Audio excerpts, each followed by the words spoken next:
Three piece পরে নামাজ পড়ি, পা দেখা যায়, মোজা পরে নামাজ পড়লে কি হবে? মুসলমান মেয়েরা ধুতি সালোয়ার পড়তে পারবে কি না? প্রচন্ড গরমের কারণে যদি ঢিলা গেঞ্জি পরিধান করি তাহলেও কি আল্লাহ লানত বর্ষিত হবে? গোসল করার পর পরে উজু করার প্রয়োজনীয়তা আছে কিনা? গোপন অঙ্গে হাত লাগলে উজু থাকে কিনা? কিবলার দিকে পা দিয়ে শোয়া যাবে কিনা? ছোট বালতি থেকে পানি না ঢেলে পানির মধ্যে হাত দিয়ে উজু করা যাবে কিনা? নামাজের ভিতর বারবার থুতু ফেললে কি নামাজ ভেঙে যাবে? কারো থেকে ঋণ নিলে যার থেকে ঋণ নিয়েছি ওই ব্যক্তিকে পরবর্তীতে খুঁজে না পেলে করণীয়। হাসিবুল হোসেন জানতে চেয়েছেন গোসল করার পর পুনঃ উজু করার প্রয়োজনীয়তা আছে কিনা? না, গোসল যদি সুন্নাহসম্মত করে থাকেন আলাদা উজু করার কোনো প্রয়োজন নাই। দুই হাতের কবজি ধুয়ে কুলি করে নাকে পানি দিয়ে মুখ ধুয়ে হাত ধুয়ে মাথা মাসে করে তারপরে গোসল শেষ করে আসলে পা ধুয়ে চলে আসবেন।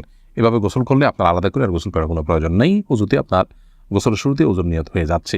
এস আলম আপনি আইডি থেকে জানতে চেয়েছেন গোপন অঙ্গে হাত লাগলে উজু থাকে কিনা? আমাদের দেশ ওলামা ইকরামের মতে বাহানাই মতো ওলামা ইকরামের মতে গোপন অঙ্গে হাত লাগলে উজু ভাঙবে না। তবে আরবিন স্কলাররা সৌদি ওলামা ইকরাম তাদের মতে গোপন অঙ্গে হাত লাগলে উজু ভেঙে যাবে, যেহেতু আপনার একটা হাদিস রয়েছে যে মান মাসসা যাকারাহু ফালিয়াতাওয়াদ্দা। এজন্য তারা হাত লাগলে বলতে কাপড়ের উপর দিয়ে নয়, সরাসরি যদি কেউ গোপন স্পর্শ করে তারা ওটাকে ওযু ভঙ্গের কারণ হিসাবে উল্লেখ করেন। অতএব সেই জায়গা থেকে এটা ওযু ভঙ্গের কারণ তাদের মতে, আমাদের ওলামা ইকরামের মতে এটি ওযু ভঙ্গের কারণ নয়। এমনি আমজাদ হোসেন জানতে চেয়েছেন হাত পায়ের নখ কাটার পর তাকে মাটির ভিতর গাঁটতে হবে? যেহেতু এটা মানুষের শরীরের অংশ, ময়লা আবর্জনা ফেলার জায়গায় না ফেলে এটাকে কোনো মাটিতে দাফন করলে সেটা উত্তম ভালো কাজ, কিন্তু এটি ফরজ ওয়াজিবের মতো কোনো কাজ নয় যেটা না করলে গুনাহ হবে।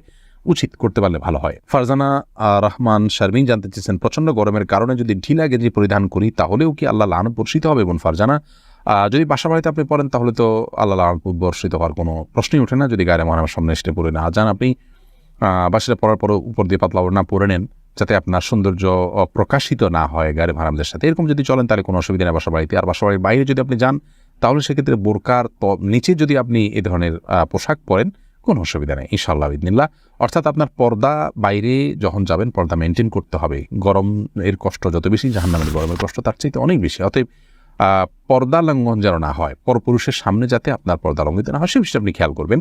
এছাড়া বাকি অবস্থাতে আপনি করতে পারেন। মোহাম্মদ আরাফাত ইসলাম জানতেছেন ডান হাতে খাবার গ্রহণের সময় প্রয়োজনে কি বাম হাতে পানি পান করা যাবে?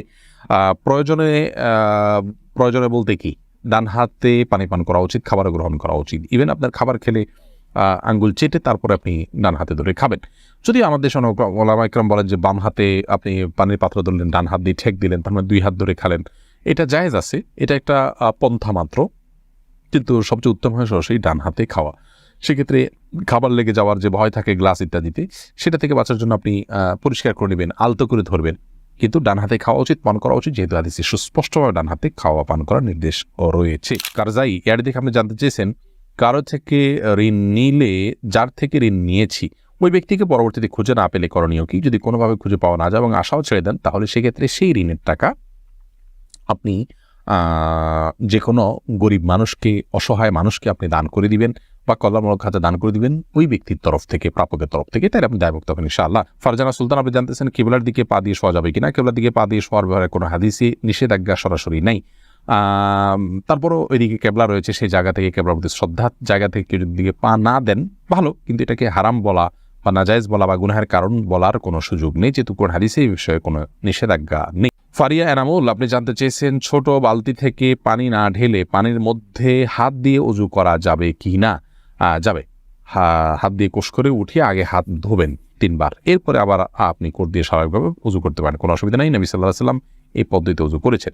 আনাবিয়া বাহার নুসরাত আপনি জানতে চেয়েছেন নামাজের ভিতর বারবার থুতু ফেললে কি নামাজ ভেঙে যাবে? নামাজের ভিতরে বারবার কেন থুতু ফেলবেন? যদি এটা বারবার করতে থাকেন, এটা আপনি নামাজে আসেন কি নাই এরকম সন্দেহ, একজন বাহিরের দর্শক আপনার দিকে তাকিয়ে এরকম সন্দেহ যদি তার ভিতরে উদ্রেক হওয়ার মতো আপনি এত বেশি বারবার থুতু ফেলেন তাহলে তো নামাজ হবে না। আর যদি এরকম না হয় তাহলে এটা নামাজের হয়তো আপনি মাঝে মধ্যে ফেললেন কিন্তু নামাজের যে ভঙ্গিমা আছে সেটার মধ্যেই থেকে ফেললেন, তাহলে আপনার নামাজ হয়ে যাবে, কিন্তু তাতেও নামাজের অঙ্গহানি হবে, মান নষ্ট হবে। মাঝে মধ্যে আপনি বাধ্য হলেন ফেলতে, সেটা যদি আপনি ফেলেন যথাযথ উপায়, যেমন আপনি টিস্যুতে ফেললেন, মুখে পোকা ঢুকে গেছে কথা বা এই যদি কিছু, সেটা জায়েজ আছে, কিন্তু প্রায় বা বারবার এরকম করা উচিত নয়, জায়েজ নয়। লালপুরি আড়ি থেকে আপনি প্রশ্ন করেছেন গর্ভবতী অবস্থায় যদি হাতে মেহেদি দেয় তাহলে কি বাচ্চার শরীরে দাগ পড়ে? একটু জানাবেন।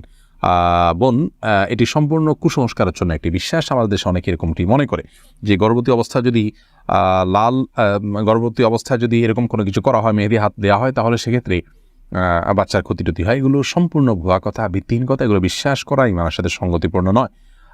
শিরকে আসগার হয়ে যেতে পারে এই ধরনের বিশ্বাস। অতএব এই ধরনের বিশ্বাস আমাদের রাখা উচিত নয়। কোনো রকম ক্ষতি হবে না ইনশাআল্লাহ বিসমিল্লাহ। আকলিমা আখি, আপনি জানতে চেয়েছেন মুসলমান মেয়েরা ধুতি সালোয়ার পরতে পারবে কি না। এটা পরা উচিত নয়। ধুতি যেহেতু হিন্দুদের একটা ধর্মীয় পোশাক বলা যেতে পারে, হিন্দুদের একটা কালচার, সেই কালচারের অনুকরণ মুসলমানদের জন্য করা জায়েজ নাই। মুসলমানের জন্য অন্য আপনার মুশরিকদের বা আল্লাহর প্রতি যারা বিশ্বাস রাখেন না সেই সমস্ত মানুষদের সংস্কৃতির অনুসরণ করা জায়েজ নয়। সেই জায়গা থেকে ধুতি সালোয়ারটা যেহেতু অনেকটা ধুতির মতো, আপনার পায়ের দিকে একটু উঠে থাকে ধুতির মতো, এটা একজন মুসলমান নারীর জন্য ব্যবহার করা উচিত না। এটা অমুসলিমদের সাথে সাদৃশ্য গ্রহণ করা। নবী সাল্লাল্লাহু আলাইহি ওয়াসাল্লাম বলেছেন, মান তাশাব্বাহা বিকওমিন ফাহুয়া মিনহুম, যে ব্যক্তি কোনো জাতির সাথে সাদৃশ্য গ্রহণ করছে তাদের অন্তর্ভুক্ত। আবু দাউদে বর্ণিত হাদিসের আলোকে এটি করা উচিত না। শিখা ইসলাম, আপনি জানতেছেন 3 পিস পরে নামাজ পড়ি, পা দেখা যায়, মোজা পরে নামাজ পড়লে কি হবে? পায়ের পাতা ঢাকতে হবে কিনা মেয়েদের নামাজের জন্য মধ্যে এটা নিয়ে মত পার্থক্য আছে। অনেক উলামা ইকরাম এটাকে শর্ত করেছেন। আমি ব্যক্তিগতভাবে এই মতটা চাইতে, যারা বলেন যে পায়ের পাতা, পাতা বলতে পায়ের পাতার তলের অংশ, এটা ঢাকার শর্ত দিয়ে থাকেন, তাদের মতটাকে আমি সমর্থন করি না।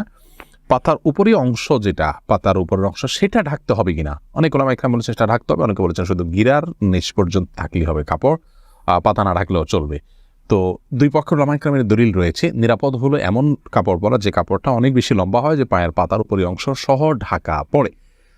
তলা ঢাকার জন্য, মোজা পরার জন্য আলাদা করে কষ্ট করা বা কসরত করা এটা আবশ্যক নয় ইনশাআল্লাহ বিদিনিল্লাহ। নামাজ হয়ে যাবে যদি কেউ মোজা না পড়ে।